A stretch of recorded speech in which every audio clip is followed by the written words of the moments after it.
Hey guys, what's going on? Welcome back to the channel. If y'all hadn't ever been here before, my name is Daniel, and this is the Cedar Ridge Chronicles.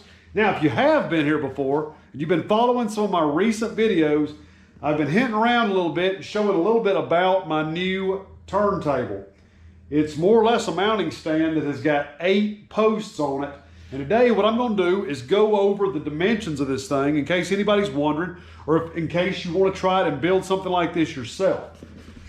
Now, y'all can see it has got 4 legs on it. It has got 8 pipes coming out from this main center hub. And this hub right here, it doesn't have bearings in it, but it's just a post. Similar to, I guess, like a trailer axle, if you just took away the ring of bearings. Try to imagine that. This just sits down over that centerpiece. It's got a hole in the top right there where you can either grease it or use oil or WD-40 or whatever in it to keep it spinning smooth. The end of each one of these poles has got this piece right here, which I'm assuming was cut out with a CNC machine, not sure. Each one of the individual posts come out completely, just like your floor mounting stands or your wall pedestals. It's free spinning, and then this right here adjusts to where you can adjust it up and down.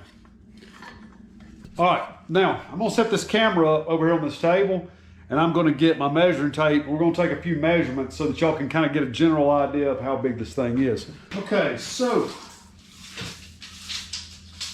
from the floor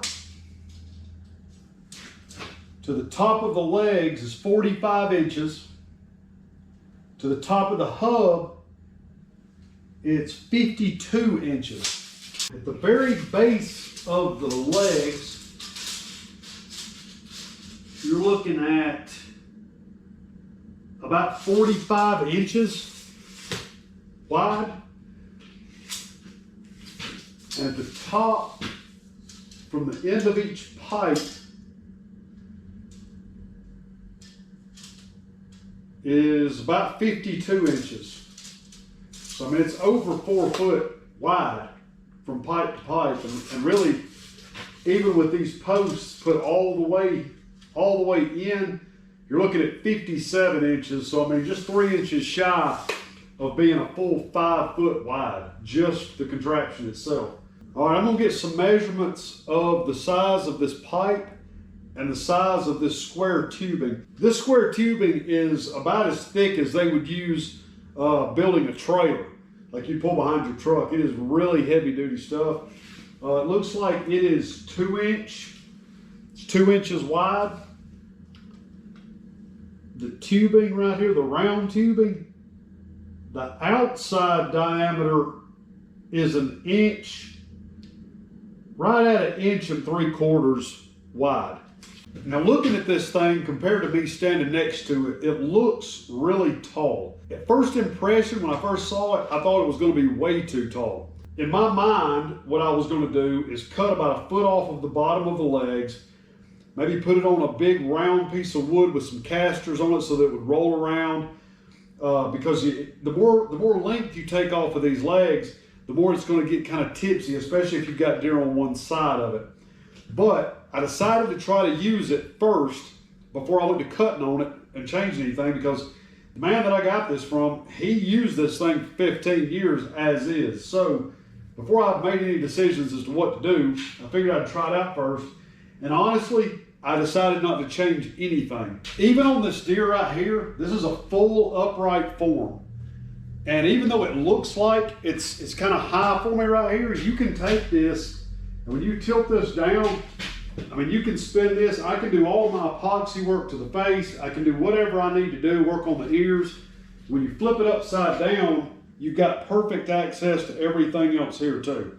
So it really does not need to be altered. For me, I'm only 5'8". If it was a little bit shorter, I mean, it wouldn't hurt anything, but it also is not really hurting anything as tall as it is, either as short as I am. So I have decided just to leave it like it is. Now y'all can see, I'm going to kind of go around here and just show y'all kind of how this is put together, just so that y'all can kind of get an idea. All it is a piece of all thread. It's been welded to a nut and a bolt. right there where you can loosen that, move that up and down. It's very smooth, very easy to use. And I'm going to tell y'all something. As far as saving time, I did 8 deer heads epoxied up in about probably an hour and a half. Came back Friday and painted all of these deer in under 4 hours. I mean, within maybe 5 to 6 hours time, I did all of my finish work on 8 deer heads and never had to leave one spot in my whole shop. I was able to get all my paints right there beside me, my epoxy, water, whatever you want to use. Didn't have to do any walking around, didn't have to pick up any deer heads, move around anything. Just did them all right here. I thought what I was going to have to do is move this thing all over my shop to try and get it out of my way. But after having dealt with it and used it, honestly, it's become so much of a part of my operation just in the little bit of time that I've had it, that I'm just going to keep it right here in the center of my room and do everything else around this. Just because I will spend the majority of my time with the deer on this anyway. So I can do all my flesh and everything over here out of the way, go over here where my hose is, my drain, whatever, and do what I need to do. It's easier to clean up. I've got less room that I've got to clean up, less floor that gets dirty. And then I can just move everything to here. Every 8 deer that I do, I'm just going to do them in batches of 8. And I can bring them right here and get them done just standing in one spot. I mean, I can literally stand right here and I can spin these heads. And as I work on them, I don't have to go anywhere. My airbrush hose, everything else reaches to right here just fine. And it makes everything so much easier. I cannot believe that I have not ever had this before, because I was spending so much time with my finish work and so much physical labor picking deer up and off these wall pedestals. See, I mount them, as I mount deer, you see those 2 down there that are still drying, I put them on these wall posts. And then they have to come over here to my floor stand one at a time every time that I would go to change colors and everything else. And man, it just took so much time. So guys, if y'all have got any questions about this or about anything that I may have forgotten or left out, y'all just ask me in the comments down below. But that's about all I can think of, guys. I ain't gonna keep y'all anymore. Appreciate y'all tuning in and watching. Y'all give me a thumbs up. Make sure y'all hit that subscribe button if y'all have not subscribed already. And thank y'all so much for the support. We will see y'all on the next video.